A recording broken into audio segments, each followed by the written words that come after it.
অবিলম্বে নির্বাচন কমিশনের মঞ্জুর করা বিএলওদের বর্ধিত সাম্মানিক মিটিয়ে দিক রাজ্য।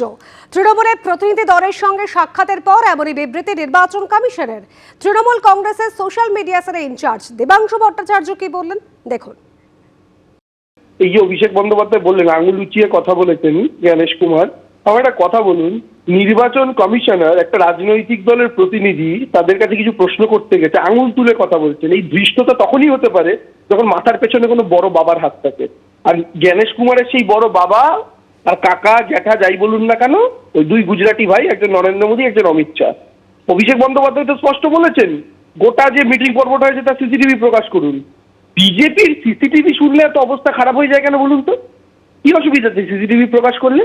সবকিছু ওদের তো রাগ ঢাক কিসে? প্রকাশ করে দিন, আপনাদের অফিস, সিসিটিভি আপনাদের হাতে রয়েছে, প্রকাশ করে দিন না। অভিষেক বন্দ্যোপাধ্যায় আপনাদের হুমকি দিয়েছেন না আপনারা হুমকি দেওয়ার মতো কাজ করেছেন?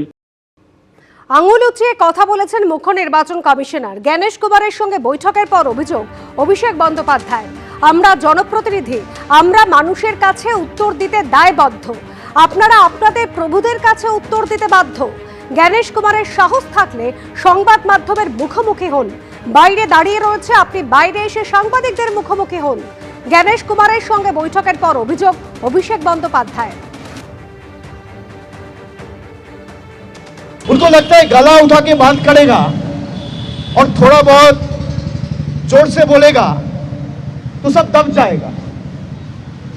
हम लोग जब बात करना शुरू किए, पहली बात तो जब कोई बोल रहा था वो रोकने टोकने लग गया। He started losing his temper, मेरे तरफ उंगली उठाने लग गया।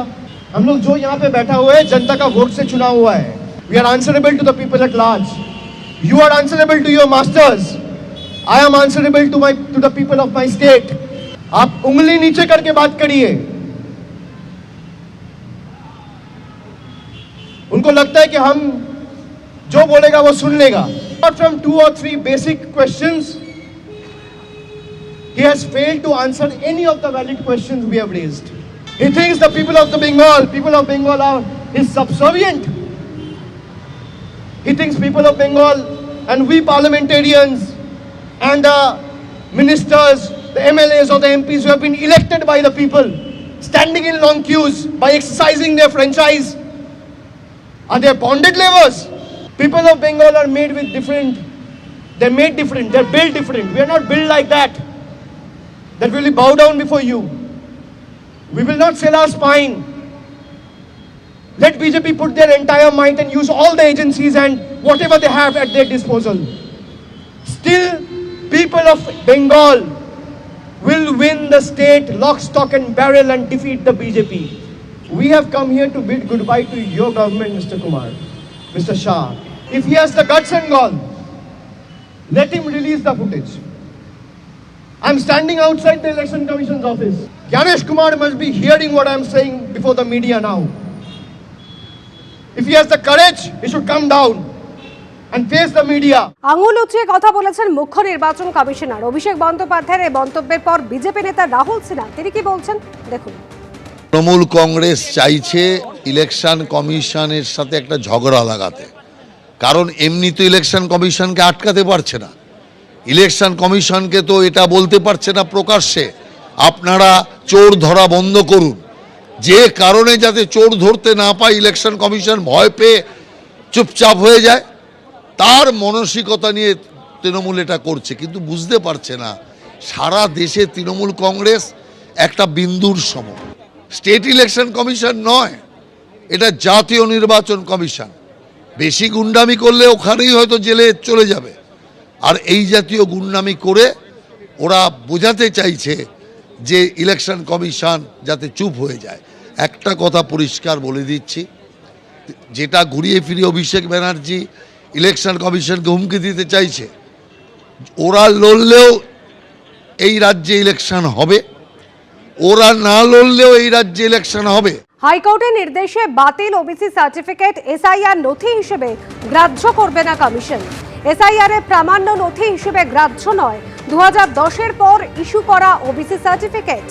ডিএম তথা জেলা নির্বাচনী আধিকারিক জিইওদের জানিয়ে দিল নির্বাচন কমিশন।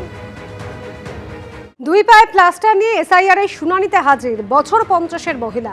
আলিপুরদুয়ার পুরসভার 20 নম্বর ওয়ার্ডের বাসিন্দা শিখা ভৌমিক। 7 দিন আগে বাড়িতে পড়ে তার দুই পায়ে প্লাস্টার হয়েছে। তার সঙ্গে দেখা না করেই বাড়ির সদস্যদের হাতে হিয়ারিং এর নোটিশ, এমন অভিযোগ করেন শিখা ভৌমিক।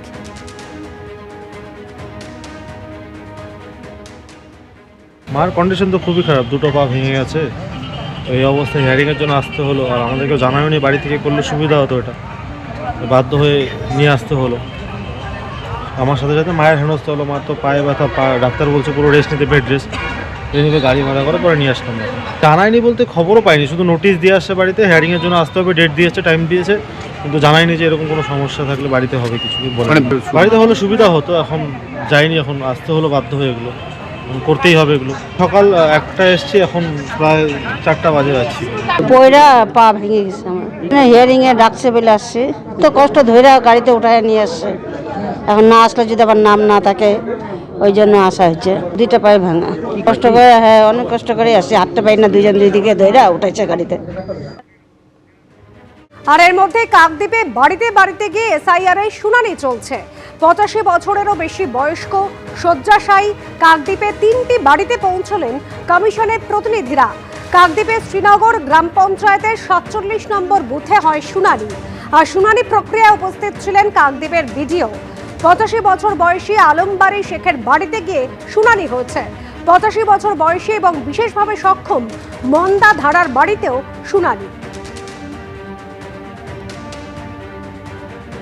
দেখছি বলতে দাদু তখন মানে টুরিস্ট বাস চালাতেন, তো 2002-এর নাম এই জন্য আসেনি, উনি সময় সময় এসে পৌঁছাননি, এবং যে সময় হয়তো উনি এসে হিয়ারিং দিয়েছেন অনেকবার, দেওয়ার পরেও সেটা নামটা ওঠেনি। তো আজকে ওনার কাছে 1986 সালের আগের মানে লাইসেন্স আছে এবং আরও অন্যান্য আছে ডকুমেন্টস। তো উনি অসুস্থ বলে আমি জানাই আমাদের বিএলওকে যে উনি অসুস্থ, ওখানে গিয়ে হিয়ারিংয়ে যেতে পারবে না। তো সেই অনুযায়ী ওনারা কাল থেকেই আমাকে ইনফর্ম করেছেন যে আজকের আসবে বলে, তো আজকের এই এসেছেন এবং হিয়ারিং করে যাচ্ছে। কাকদ্বীপের শ্রীনগর গ্রাম পঞ্চায়েতের 47 নম্বর বুথ, সেখানে শুনানি হয়েছে এবং সেই শুনানি প্রক্রিয়ায় উপস্থিত ছিলেন কাকদ্বীপের বিডিও। আমাদের কাছে 47 নম্বর পার্টির বিএলও সাহেব একটি আবেদনপত্র জমা দিয়েছিলেন ওনার ফ্যামিলির তরফ থেকে, যে আলমবাড়ি শেখ উনি বয়স্ক এবং অসুস্থ, ওনার পক্ষে ফিজিক্যালি হিয়ারিংয়ে যাওয়া সম্ভব নয়। তো তারপরে সেটা আমরা আজকে বাড়িতেই এসেছি, যে যেভাবে ইলেকশন কমিশন আমাদের গাইডলাইনটা দিয়েছেন যে বয়স্কদের ক্ষেত্রে বা এরকম অপারগ ব্যক্তিদের বাড়িতে গিয়ে হিয়ারিং করতে হবে। আজকে আমরা ARO হিসেবে আমরা পুরো টিম নিয়ে, মাইক্রো অবজারভার সাহেব সাথে আছেন, আমরা পুরো টিম নিয়ে আমরা বাড়িতে এসেছি হিয়ারিং এর জন্য। যথাযথ কাকদ্বীপ ব্লকে আজকেই শুরু হলো প্রথম? হ্যাঁ, আজকে প্রথম শুরু হলো, এরপরে যেভাবে আবেদন করবে আমরা পরপর সেইভাবে এগিয়ে যাব। তো পরিবার আমাদের বিএলও মারফত আমাদের AROদের জানাচ্ছে যে বিভিন্ন পরিবারে বৃদ্ধ, অশক্ত, বিশেষভাবে সক্ষম হসপিটালে ভর্তি আছে। আমরাও সেই নির্দেশনামা পেয়ে গিয়েছি। আমাদের অন্যান্য হিয়ারিং যেগুলো অর্থাৎ ভেন্যুতে হিয়ারিং সেগুলোও চলছে, তার ফাঁকে সময় বের করে আমরা এগুলোকে অ্যাটেন্ড করা শুরু করছি। যেমন আজকেই আমরা এই শ্রীনগর গ্রাম পঞ্চায়েতে 3 জনকে অ্যাটেন্ড করলাম, এরপরে আমরা অন্য একটা গ্রাম পঞ্চায়েতে যাবো, কয়েকজনকে অ্যাটেন্ড করতে। ভেন্যুতে হিয়ারিং এর পাশাপাশি এই ধরনের হিয়ারিং গুলিও চলবে। এবিপি আনন্দ, এগিয়ে থাকে, এগিয়ে রাখে।